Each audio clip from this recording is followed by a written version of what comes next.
The picture in the New England Journal is shown here.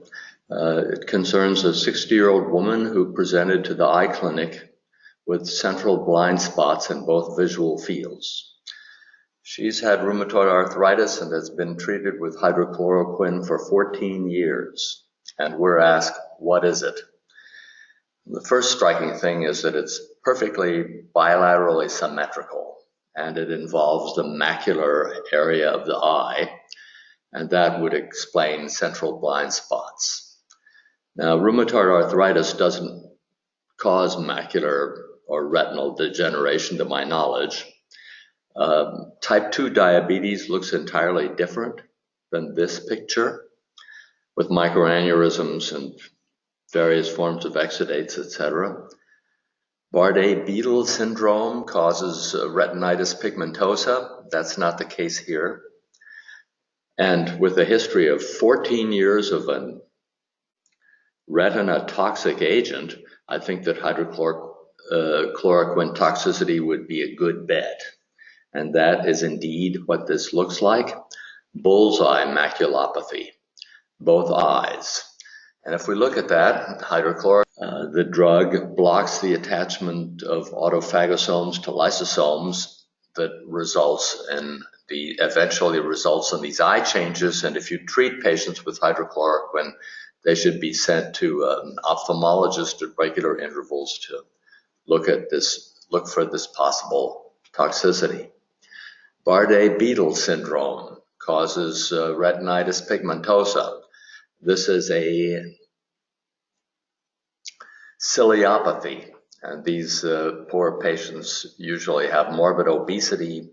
They have a high arched palate and a whole bunch of other anomalies, including variable degrees of mental retardation, diabetes mellitus, hypertension, etc.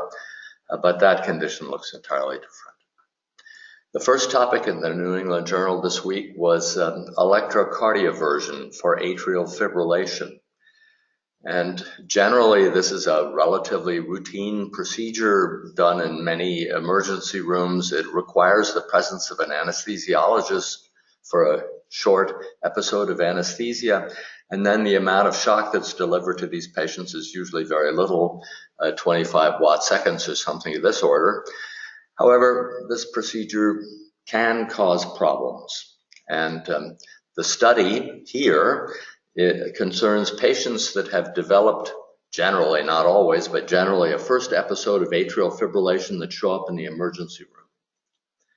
Should these patients be cardioverted immediately, which is commonly done, either electrically or with drugs,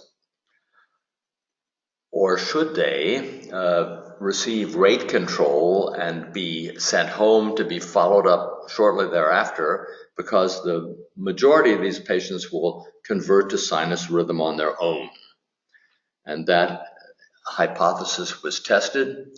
3,706 patients, of which over 1,000 were eligible. Eventually, 437 underwent randomization to either delayed cardioversion with rate control or immediate cardioversion in the emergency room with either electrical cardioversion or with drugs. And if we look at these patients, here they are, 218 in one group, 219 in another. They had some risk, and that's assessed in CHAD scores. You'll recall that the CHAD score involves the presence of heart failure, hypertension, older than 75 years, diabetes mellitus, previous history of a stroke, and we can even increase the precision of the scale. So these patients, many of them had CHAD scores greater than 2. Some of them were anticoagulated, but not all. Some received vitamin K antagonists, and others received factor 10A blockers. Some of them had some sort of antiarrhythmic drug. We don't know which ones, but these variables were distributed in both groups similarly. And then the endpoint is who's in sinus rhythm in 4 weeks. And actually, the patients in both groups did very well. About 90% of them are in sinus rhythm.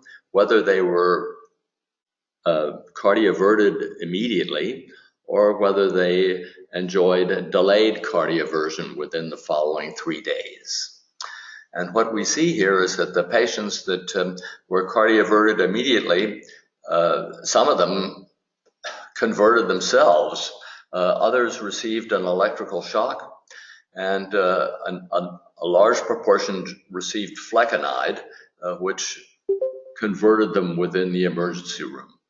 Now, the patients that received a beta blocker and was sent home, 70% converted on their own. Some were given flecainide by physicians, but not very many.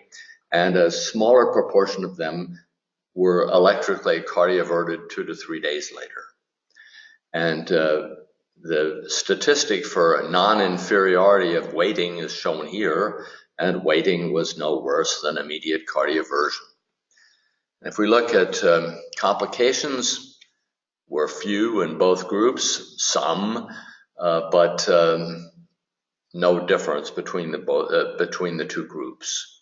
And so if we look at patients with recurrent atrial fibrillation, whether or not they underwent early cardioversion or delayed cardioversion, there was no significant difference between these two strategies.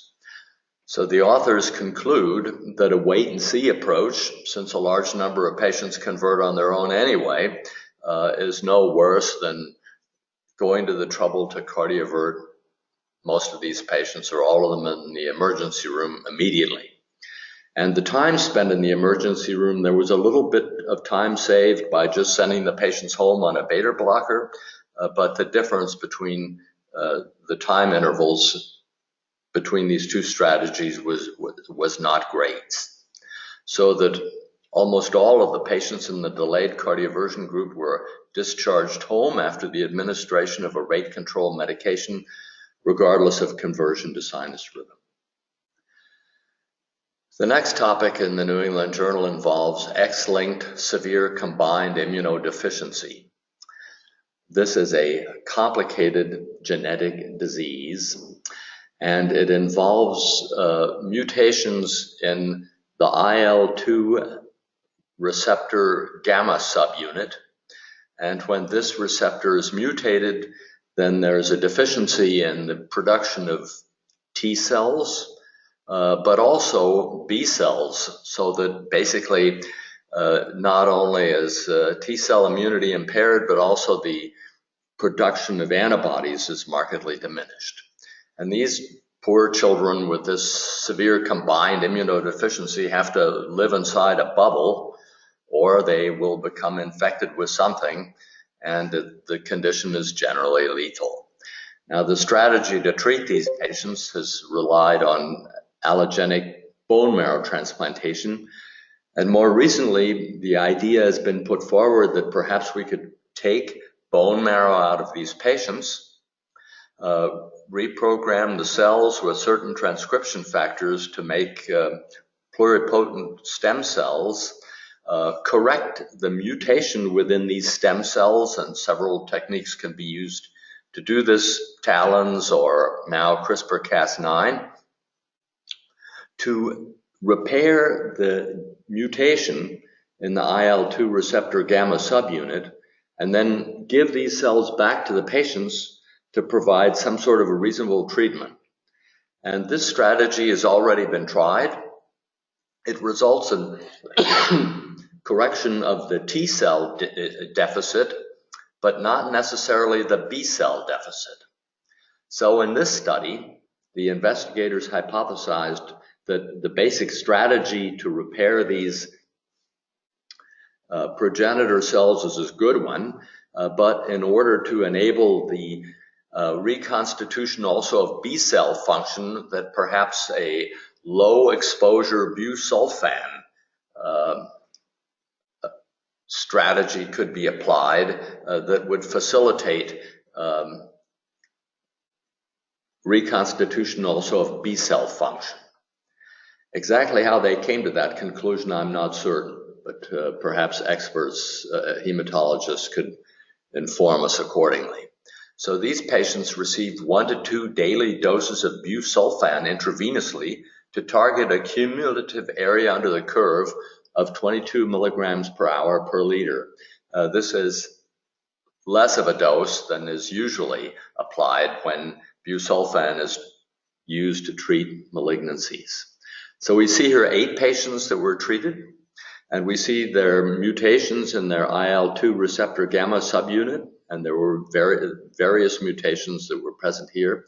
We see their previous medical history and the problems that they have that drew physicians' attention to the fact that they had X-linked combined immunodeficiency, and their status at the last follow-up before they were treated. And cells were removed from these patients. They were harvested. This information is out of the online supplement, and how these cells are treated is outlined here. I've given some details on this. So the cells were harvested. They were then transfected with a lentiviral corrected gene product, and samples of the transduced cells were tested, and then the transduced cells were given to the patients. I was interested where the vector insertion sites were, which I would suppose ought to be randomly distributed across the entire genome, but that was not the case. As a matter of fact, the insertion sites of the lentiviral vector to reconstitute this genetic defect mostly involved hematological cells, sometimes even within genes. And I think it's very practical, but CpG islands were avoided. And how the vector knew to do that, I'm not certain, but the investigators went to the trouble to determine the insertion sites in at least 5 of these patients. And here's some information on busulfan. It's an alkylating agent, and the individual doses of busulfan that were given to these patients is outlined here. As you can, this is an alkylating agent. Looks pretty toxic, but at any rate, side effects in terms of administration of this material were minimal, and only in 2 patients it involved mucositis, and no pulmonary adverse effects were reported. And what we can see here is indeed there's reconstitution of cells, and cells, CD3 positive cells and CD3 positive cells also exhibiting CD56 was shown here. And so it appeared that reconstitution of cells, not in all patients, this poor patient here didn't seem to benefit very much, but reconstitution was observed in at least 7 of 8 patients. And also B cells were also reconstituted, and the hope is that with this treatment, these patients can get out of their bubble incubators and lead a more reasonable life. So this additional strategy with busulfan conditioning seems to help this technique, so that both T cell, NK cells, and B cell function is restored. How often this therapy would have to be repeated will require long-term follow-up, and exactly the clinical benefits were not convincingly demonstrated here, but I'm sure we'll hear more about this in the future. The next paper is on neutralizing antibodies, and I'm talking here about passive immunization. And neutralizing antibodies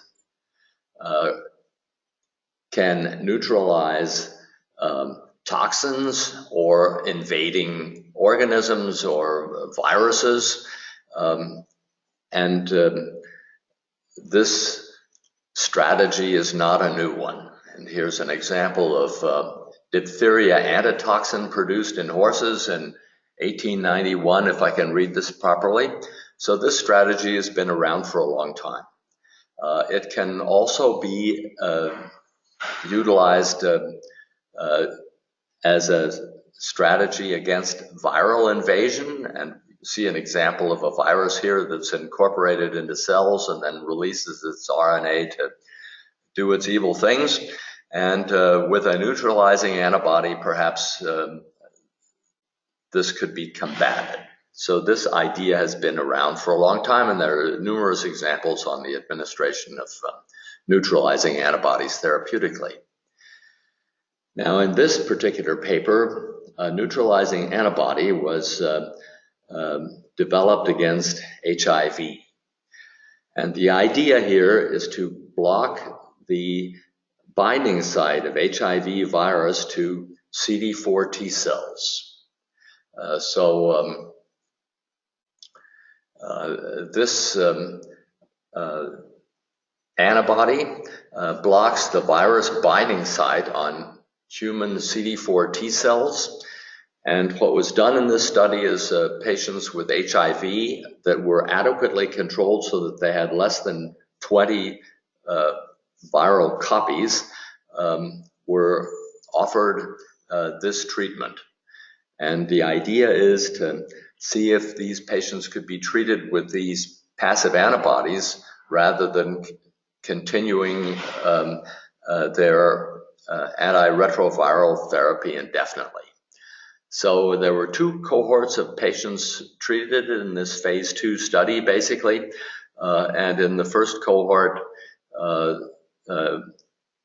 the neutralizing antibody monotherapy was given at the specific intervals here without ART, and then subsequently ART was then continued.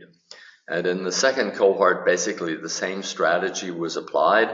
The neutralizing antibodies are given by intravenous infusion, and then there's a follow-up treatment, again involving ART. And the idea is to see here whether or not the viral counts could be kept at very, very low levels with the neutralizing antibody strategy alone, with the hope of subsequently perhaps making ART no longer necessary for HIV treatment. So I was interested in how this antibody is produced, and the antibody is basically a genetically engineered human antibody that's made in Chinese hamster ovary cells. And I was interested in how the antibody binds to CD4 positive T cells. That was also described in the online supplement. And we can see this binding, and the binding does result in the death of CD4 T cells, but actually the strategy is directed at the idea of maintaining CD4 T cells despite the presence of the antibody. So if we look at the patients, there are 14 AIDS patients in cohort 1 and 15 AIDS patients in cohort 2. And these patients, I think, were mostly from Taiwan, if I remember correctly. The male patients and their various clinical characteristics are given here. And adverse events with the antibodies can occur, and rash can occur, and eosinophilia is possible, and alterations in liver function tests, etc. But these were actually not very common. These patients that get quite a few of these infusions of these antibodies. And you can see the CD4 counts over time are actually maintained, and then the treatment is discontinued, and the CD4 cells are also maintained despite discontinuation of the antibody. And CD8 cell counts are also fairly stable. They actually increase somewhat over time in some of these patients at these intervals shown here. And the number of viral copies are less than 20, is maintained in the patients, with few exceptions, is actually maintained in these patients fairly well. And both of the cohorts with very few exceptions, 2 exceptions in both groups. And if we look at serum concentrations of the antibody given at periodic days and then discontinuation of the antibody, they hang around for about from day 56 to day 84 as ART therapy is reinstituted in these patients. And we can look at the CD4 receptor occupancy, which is in essence all of the CD4 cells that are available, and then CD4 cells without receptor occupancy then increase as the antibodies are discontinued. So basically what we have here is Neutralizing antibody, a passive antibody technique that may in the future succeed in treating patients with HIV as a substitute for antiretroviral treatments. Next subject involves apixaban, and this is a study that was conducted in patients that have atrial fibrillation that undergo acute treatment for acute coronary syndromes. And the question is, how should these patients best be anticoagulated? They have acute coronary syndrome, so that we would imagine that they subsequently get clopidogrel, maybe also aspirin. And since they have atrial fibrillation, should they get a vitamin K antagonist, which would be the strategy that would generally be utilized today, or would apixaban be better? So these patients all had atrial fibrillation and acute coronary syndromes requiring PCI intervention. And as we can see here, apixaban, vitamin K antagonist, aspirin, or with or without aspirin, and clopidogrel was enjoyed by all. So these are mostly older patients. Both men and women are here represented. It's primarily male patients. They all have atrial fibrillation, various degrees of renal dysfunction. Their CHAD scores are around 4. Hypertension and diabetes and these various problems were equally distributed across all these groups. So we have apixaban versus warfarin. Then we have aspirin versus placebo, with asking the question, is aspirin still necessary if the patients get apixaban anyway? And everybody got clopidogrel. So reality is shown here, and actually not very much happened here. The outcome is major bleeding, hardly any difference, but if we expand this a little bit, it looks like apixaban beats warfarin. And if we look at whether or not aspirin results in more or less problems, and episodes of the primary outcome, which was bleeding, is higher in aspirin compared to placebo. And if we look at these various groups, vitamin K and aspirin, apixaban and aspirin in third place, and second place is vitamin K and placebo, and winning the game is apixaban and placebo in terms of that outcome. So if we look at other outcomes, hospitalization, adding hospitalization or possibly death events and things of this nature, we can see that this is driven primarily by hospitalization. And if we look at various subgroups here, comparing this to previous trials, additional safety and efficacy outcomes of interest, I don't think you'll be able to read this. I can't follow it either. But basically, it looks like apixaban beats vitamin K plus beats warfarin. Whether or not this difference is clinically important, you'll have to ask our cardiology friends. Death or hospitalization, this doesn't look like there's any clinically significant difference, but at any rate, the authors conclude that a regimen of clopidogrel plus apixaban, the dose labeled for stroke prevention without aspirin, was not associated with excess adverse events and appeared to be effective in this high-risk group of patients. Just wanted to draw your attention to the fact that we have a potential reversal for apixaban in case you get into problems with that product, and dexanet alpha, and we looked at those results several weeks ago. The next topic, I didn't know anything about this at all. I had to even look this word up. I know what evaluation means in English, but I wasn't familiar with valuation. And it turns out that valuation is a term from finance. And it's the process of determining the present value of an asset. Valuation is used to assess the performance of physicians. They're an asset, I assume, and to determine what their financial remuneration is supposed to be for various services. In this particular paper, the investigators studied the accuracy of valuations for operations according to the American Medicare fee schedule. And where these data come from is shown here. There are various organizations that gather up the relative value scale update committee, for instance, of the American Medical Association. This update committee plays a central role in determining surgical reimbursements. And then there's the NSQIP, which was established in the mid-80s, that encompasses 600 participating hospitals that also provided data for this evaluation. And the physician supplier procedure summary. So these various sources were used to acquire these data to determine what the value of operative procedures are and if the remuneration is justified or not. And what I was surprised to learn that the value of the operations are measured in time. How long does it require for the surgeon to perform a particular procedure?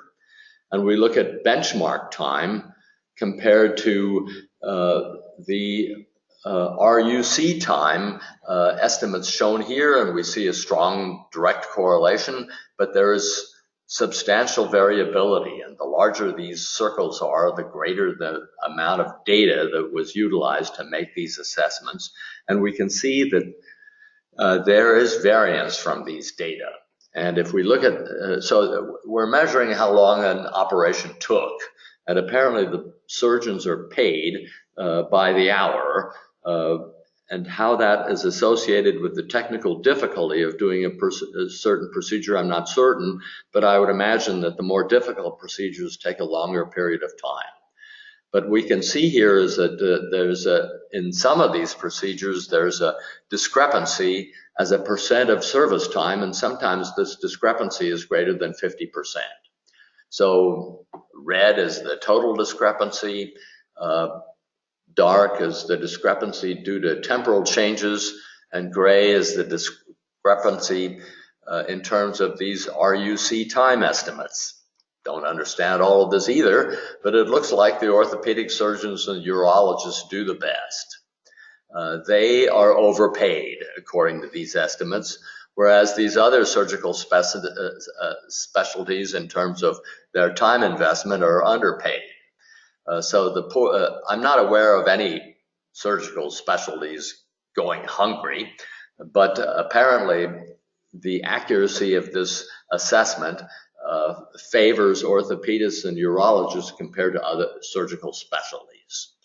So here again, RUC time estimates compared to benchmark times, and there is a certain discrepancy here, and that's what that paper was all about. So these estimates are crude, but I suppose they're better than nothing. So it's evaluating how it remunerates physicians and surgeons, and this is how these things are measured. Valuation, it's a finance term, didn't exist when I worked in the United States. This poor patient is 20 years old, and she complains about a rash involving arms, leg, and trunk. She also has generalized muscle aches, fever, and pain, joint pain in both ankles. And as you can see here, her blood cultures are positive, and these are biscuit-shaped diplococci, gram-negative. And so this is an example of Neisseria gonorrhea sepsis, and it should respond to appropriate antibiotics. Here's the vignette from last week, these schistocytes that occurred in this patient with thrombotic thrombocytopenic purpura who had an ADAMTS13 activity of 0, close to 0, because of antibodies against ADAMTS13. I happen to know these authors, and since I visited Louisville recently, they told me about this case. The patient in the New England Journal has motor neuron disease, both upper motor neuron disease and lower motor neuron disease. And patients that have this constellation, we would imagine that they have hyperreflexia, but at the same time they have signs of denervation because of lower motor neuron disease, so that they should also have fasciculations. And that's the clinical picture that we see in patients that have amyotrophic lateral sclerosis.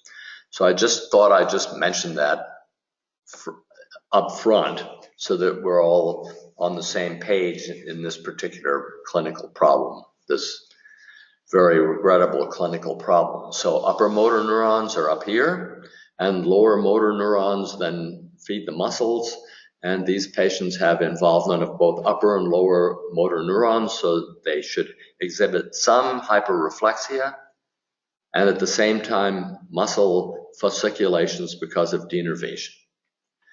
And the patient is a 60-year-old man with weakness and difficulty chewing. And in the New England Journal, you can click this on, and shows this small video where you can see that he has this is hypothenar atrophy, and the patient also has fasciculations, and it's worthwhile looking at the New England Journal so that you can see these clinical ramifications of atrophy and fasciculations. They're also present in the deltoid muscles. Deep tendon reflexes, on the other hand, were brisk and symmetrical in both arms.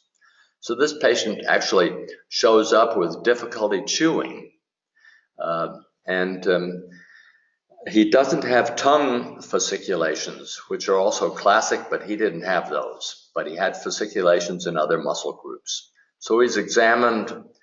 Various other differential diagnoses are considered here, including also various nutritional disturbances or antibodies against acetylcholine receptor, and various things are considered, but it looks like he has a clinical picture of amyotrophic lateral sclerosis. So imaging is done here, but this is a clinical diagnosis, not an imaging diagnosis. And the discussant considers myopathy, neuromuscular junction disorder, myasthenia gravis, and things of this nature, the presence of neuropathy or motor neuron disease. And the discussant indicates that we expect both lower motor neuron disease and upper motor neuron disease. And the upper motor neuron disease in this patient wasn't so immediately obvious. However, the brisk reflexes that the patient had, according to the discussant, favors the presence of upper motor neuron disease, also in the presence of lower motor neuron disease. This patient requested that after he died that an autopsy be performed. So there are detailed autopsy pictures on the neurological pathology that's exhibited by these patients, including staining for Betz cells. If you've forgotten what those are, you can look that up.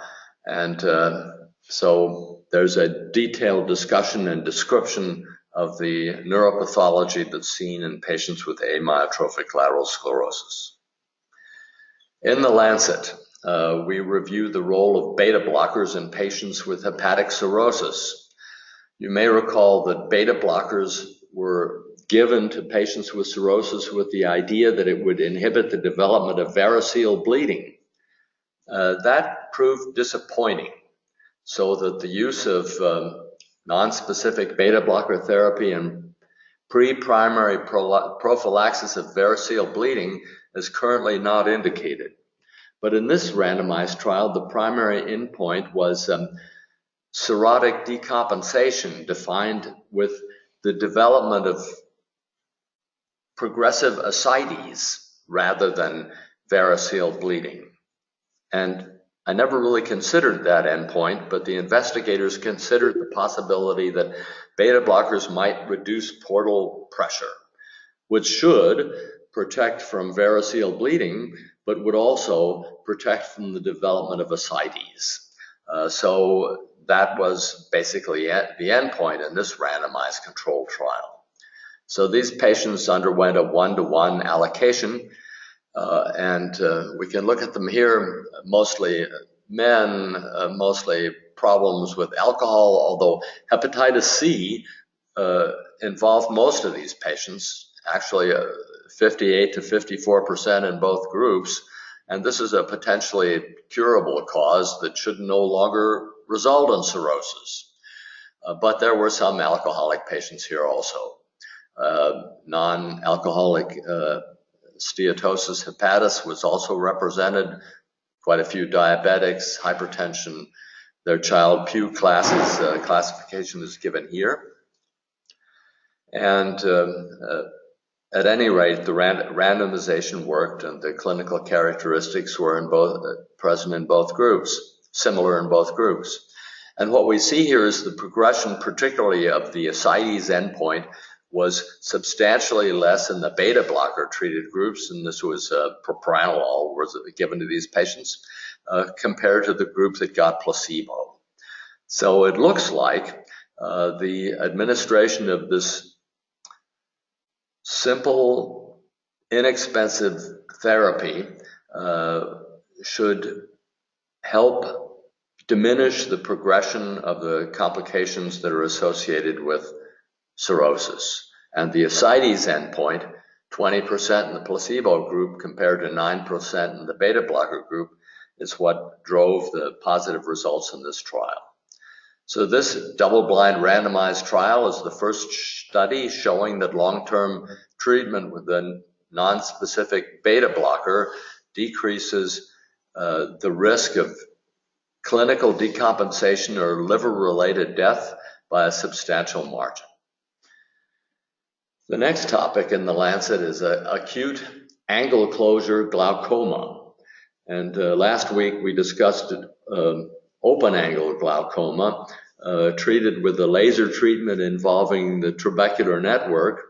And this time we discuss using a laser treatment to perform an iridotomy that might be a prophylactic treatment in patients at risk for acute angle glaucoma. And so what was done in this Chinese trial, instead of randomizing the patients, they randomized the eyes. So the patients underwent iridotomy in one eye, and the other eye ended up being controls. And these patients were at risk for closed angle glaucoma. 11,000 patients were screened, 889 individuals were randomly assigned, and basically what we see here in this trial is that the development of closed angle glaucoma was not very common, but it was reduced in about half in the group that received the iridotomy. And here are visual acuity differences in intraocular pressures and total angle width score and various items shown here. But what we see here is that the endpoint just wasn't very common, but it was less in the laser peripheral iridotomy group in the eyes compared to the eyes that were not treated with iridotomy. So how do we evaluate this study? It seems like a positive outcome, and the treatment does function as a prophylaxis against primary angle closure disease. But since angle closure disease, even in these patients with a relative risk, as determined by their ophthalmologist, was relatively uncommon, so that widespread prophylaxis for angle glaucoma is probably not recommended. The next study is an MRI study, and it involves doing MRIs on pregnant women where physicians have the suspicion that a cardiac defect or a vascular defect might be present. And we compare this strategy against using ultrasound, echocardiography, which is also very good. Can't send these women to CT because of radiation exposure, but we look at the presence of MRI and how valuable that might be. It's more expensive, but it provides no risk. And both of these visual techniques require interpretations by observers, so we can compare observer 1 to observer 2. And that was done in this study, and the observers are not in 100% agreement, but it's pretty close. But there's also a distribution and variability comparing observer 1 to observer 2. I'm not very good at this, but here's an example of a child suspected of having a right pulmonary vascular defect, and that was evaluated by MRI, nice pictures, and that was subsequently shown then after birth with a CT. Here we see the anomaly, and here is a computerized image of that defect. And then here are other examples of fetal MRIs. I think it's remarkable how good they're at doing this. And then comparing the MRI picture to the actual CT obtained after birth or even during an operative correction of the defect. So it looks like this technique has something to offer in the diagnosis of prenatal expected congenital cardiac and vascular defects. Echocardiography is also not bad, but this might provide an added value in making decisions in terms of these infants. The next topic in the Lancet concerns dictatorship compared to democracy. And I think democracy is better. Winston Churchill thought that democracy was actually pretty awful, but better compared to all the other alternatives in terms of government. And there was an interesting book on this topic concerning why nations fail by two economists indicating the advantages of democracy compared to extractive dictatorships. Now, in this study that involved the Global Burden of Disease database, these investigators compared the global burden of disease outcomes in dictatorships compared to democracies to test the hypothesis that maybe democracy is better or perhaps not. And I'd like to draw attention to the fact that not all dictatorships are poor. So they also evaluated the effect of gross domestic product in these outcomes. And one estimate concerns HIV-free life expectancy, and that certainly seems to favor democracies compared to non-democratic forms of government. Now, the countries that were accepted as democracies that were not really considered in this evaluation are in light blue, and the countries that are considered to be dictatorships, extractive dictatorships, are in dark blue. I guess we can take, and the countries in the middle are the ones that are hopefully transitioning to democracy, although you might argue that perhaps Brazil is moving now in the opposite direction. And if Pakistan is a democracy, I'm not so certain, but it wasn't included in this evaluation. So these things are difficult to measure, but the investigators were able to categorize the democratic experience shown here in blue, and there's a substantial influence of the variance on outcomes in terms of cardiovascular disease if there's a substantial democratic experience. And if we look at the comparison of growth domestic product, and as I mentioned earlier that not all dictatorships are poor, consider Saudi Arabia or Brunei, for instance, we can see that the effect of democracy is above and beyond gross domestic product. So that's the evaluation here. This is an interesting idea, and I think that democracy is probably associated with the possibility of innovation and entrepreneurship rather than extractive experiences, and that might be responsible for some of the differences that we're seeing here. So in this evaluation, The gross domestic product per capita, indirect effects. Democracy is a direct effect. In urban environments, or government health spending is also here considered in these evaluations, and all of that's shown here. So that's an interesting idea. These results are consistent with the perception that democracies are more apt than autocracies to implement proven treatments and prevention interventions. Good to know. Review in Lancet, the first one is on tuberculosis and multi-drug resistant tuberculosis. And some things really haven't changed that much in the last 50 years. How the infection is perceived, who has latent tuberculosis and who doesn't, subclinical tuberculosis and active tuberculosis, and the interferon gamma release assay, of course, is new, but skin tests are still around and still value cultures, and when they're positive, and sputum smears and their utility are shown here, and treatment options are also reviewed. That hasn't changed too much. What has changed is the development of new compounds to treat tuberculosis. That's also covered in this review. Not so sure about, I guess holistic care is a good idea. The approaches to patients with tuberculosis is now smartphones, we've discussed, rapid diagnosis in terms of rifampin resistance, monitoring patients in terms of an app, and perhaps the development of some vaccines. There are some new things coming here, and so this review is worth taking a look at. The next review is on tetanus.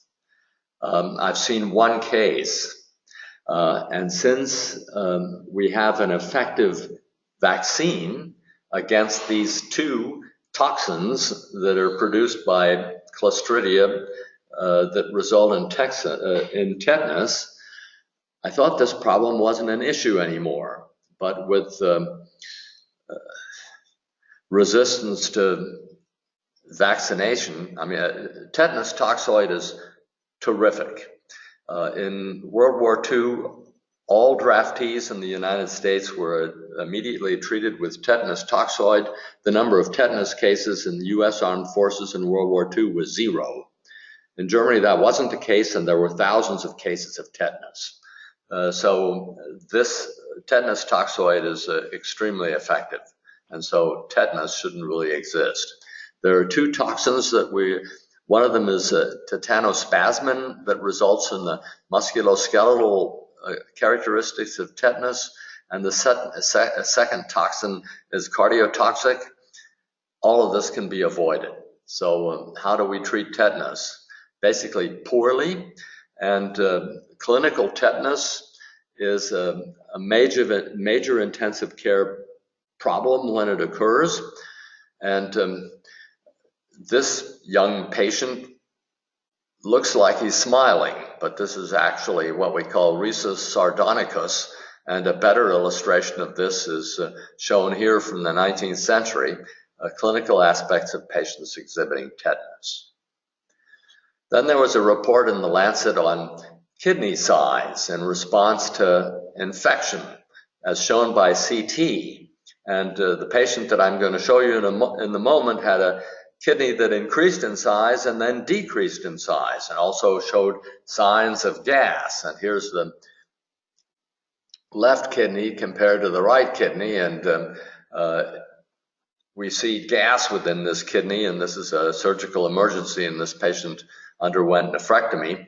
Reminded me of a case that we had 25 years ago, also of a huge kidney. This is megalocytic interstitial nephritis, also caused by Escherichia coli.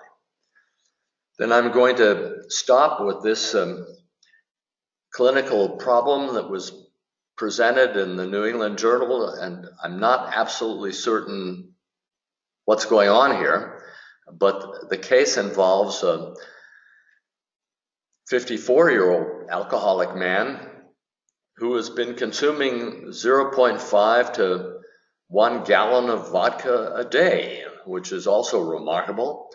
He develops alcohol withdrawal syndrome, and comes to the hospital. He's in the hospital for 5 days, and he's treated with multivitamins, good idea. Thiamine, very good idea. He receives lorazepam, which I would also favor, and then his physicians treated him with phenobarbital. Not much has changed in the last 50 years. That's what we would have done also. Now on hospital day 5, on the night before this patient is to be transferred to some other facility, the nurse finds him to be acutely delirious, lethargic, and minimally responsive, even to a sternal rub. Now, if you review this complicated laboratory schema here, he has a sodium of 140, a chloride of 104, CO2 content, interpret this as being serum bicarbonate of 22. His lactate is 2.4, that's L-lactate, and his anion gap is 14. That all really looks not so bad. Then finger stick glucose, he's not hypoglycemic. Good idea that they checked for that. They then gave him naloxone. They looked at his urine again, and the dipstick analysis was apparently normal. Then they called a neurologist. The neurologist came, and for reasons that are not clear to me, the neurologist ordered an electroencephalogram and determined the presence of theta waves. Those are slowing, and no epilepsy, but the patient didn't have clinical epilepsy anyway. I would think all this would take several hours. Then we're told another urinalysis was done, and this urinalysis showed only trace ketones.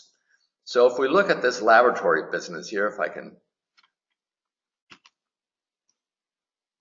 move this aside a little bit, we see that this patient gets venous blood gases performed. I guess arteries are hard to stick in Boston. His pH is 7.45, so he's not acidemic. His PCO2 is 31, and his venous PO2 is 148. So I assume they had him on 100% oxygen, and his arterial PO2 was probably over 400. Then the patient is sent to imaging. What else would you do? And he looks like he has some dilated loops of small bowel. So a nasogastric tube is placed by some surgeon friends that looked at him, and coffee ground material is extracted. So he gets a bunch of antibiotics. And then we're supposed to decide what is wrong with this patient. And we're given a choice of opioid overdose, surreptitious ingestion of isopropyl alcohol, acute pulmonary embolism, stroke, ethylene glycol poisoning, and D-lactic acidosis. So we'll look at each of those. Opioid overdose. Well, they looked at his urine, and he had no opioids in his urine, so I think that this would probably not be the right answer. Isopropyl alcohol, and we'll look at that in more detail in a second, is metabolized to acetone. But this patient only had trace ketones in his urine 2 hours after his symptoms developed, or at least that long, by the time it took him to have an electroencephalogram. Acute pulmonary embolism. Doesn't have any clinical signs of that, although his PCO2 is a little low. Stroke. Didn't have any localizing findings. Ethylene glycol. He never left his room. A D-lactic acidosis. He doesn't have acidemia, and he has no anion gap. So I really don't know what's wrong with this patient. I suppose the authors are getting at isopropyl alcohol ingestion, in which case one should look for an osmolar gap, but his ketones, serum ketones and urine ketones ought to be 4+ positive, not trace in urine. And the urinary excretion of ketones, of acetone, is pretty good. So here's lactic acid, a possibility of D-lactate. D-lactate was first described in patients with short bowel syndrome. Now he has an ileus, but bacteria generate D-lactate when they're given a lot of glucose, and that certainly wasn't the case here. But D-lactate doesn't show up in the usual lactate assay, but I would at least expect an increase in his anion gap and acidemia, and he had a pH of 7.45. And isopropyl alcohol is immediately metabolized to acetone by alcohol dehydrogenase. And you probably shouldn't give these patients fomepizole, because here we want the isopropyl alcohol metabolized to acetone, which is pretty harmless. But these patients don't develop acidosis because acetone is neutral. So I don't know exactly what's going on here. I guess we'll find out next week, and I'll give you the information at that time. Thank you for listening. 4 Minuten noch Pause, ist doch nicht zu spät. Ja, ich kann nichts dazu. Bin halt langsam geworden.